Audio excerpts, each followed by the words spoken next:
And in some ways, Rick Perry is trying to do the same thing. By using the recession and the economy to create a fear-like state, he's coming at the American public with this message which resonates against those fears, which may in fact carry him so far. But I think, again, his problem is he's so far extreme in his ideology that most of us in the center aren't going to pick him as a candidate. I really think one of the things that Reagan did is he says, if you believe in yourself that you're the leader, everybody will look at you as a leader. What Jimmy Carter was not. He was carrying his own luggage, he was wearing Levi's and all of that, and everybody just treated him like that.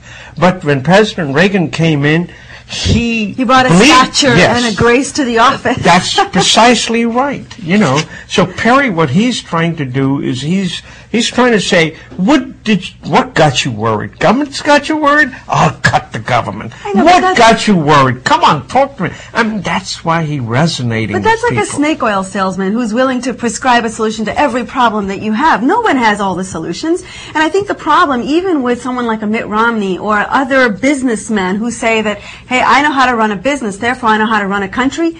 I'm not so sure that running a business and running a country are the same thing. No, I personally believe that you need to leave businesses alone, for the businesses are the ones that create jobs. Government is in the pants of the business. As I tell you today, you can take it to the bank. You much rather have a contract employee than an employee. Why? It's because you're so afraid of Labor Department. Labor Department with this multitude of posters. You've got to post them. Look at it. I got 8 over here in the studio.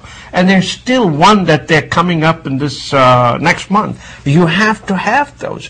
It scared the cabooses out of people for hiring people. And that's why it is happening. Take a look at one of the articles that I saw in Fortune, written by Nina Easton. Yeah, she's talking about that, look, you're giving 99 weeks of unemployment.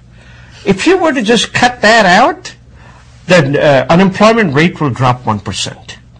Because there are a lot of people that taking this ride along with others.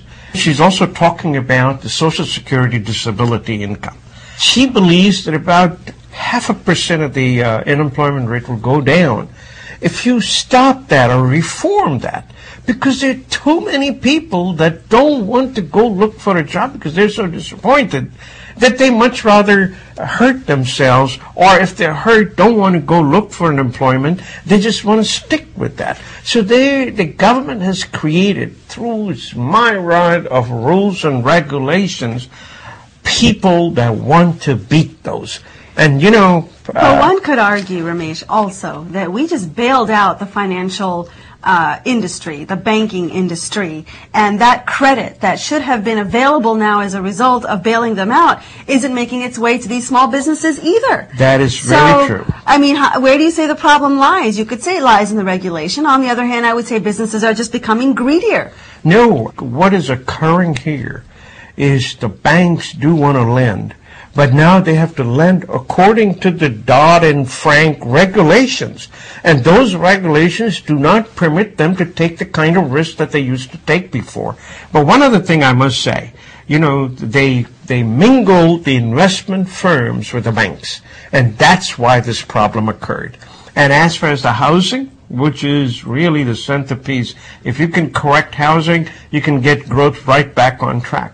But housing, because of all those laws that are passed, they say even just because they're poor, that doesn't mean you can't give them a loan in markets where the housing prices are always appreciating. Well, that created the problem, that regulation, and coupled with the regulation where they mingle the banks with the investment bank. And my last point in job creation. You know, Fareed Zakaria wrote an article called Obama's Job Number 1, Create Jobs. You know, in which he actually talks about the decline in American education has left Americans less able to compete in a world in which skills are the only path to a high-wage jobs. But wait a second. So you don't have education. So what happens? You want to throw them out? You can throw those Americans out? No, we need to produce those jobs. So we need to create opportunities for those jobs. He's also talked about, as Bill Gross, the founder of the world's largest bond fund, PIMCO, puts it, our labor force is too expensive. It's because government dictates how much do you pay everyone. Not only the minimum wage. Forget about the minimum wage. Minimum wage is good. But they talk about how much to pay to electrician, to plumber, to this, that. It is not necessary.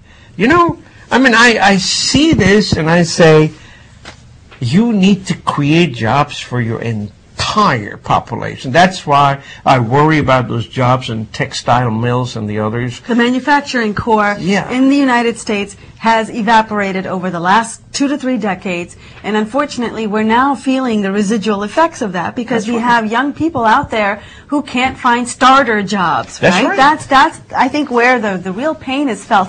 You know, I read another article here in the Wall Street Journal about how those that are working, they're working twice as hard, and in some cases, you know, they are still keeping the company afloat. It's not as if we couldn't hire younger workers. We could, but as you said, businesses aren't willing to take risks. So those who do have jobs, especially those in middle management, are working their tails off. Yeah. And this vacation was about how, you know, Americans are accused often of taking the most vacations, even though you think about Europe, and Europe has, you know, much more vacation mentality. No work in August. That's right. They take the summer off. But here in the United States, Americans do take enough vacation, but the reality is we don't relax when we go on vacation. That's true. Which is something I thought was very interesting to point out, which is so true. You know, we are so plugged in, connected, wired 6 different ways back to the office, and ultimately if someone needs to get a hold of you, they will still find you on vacation. That's so there is no way to unplug.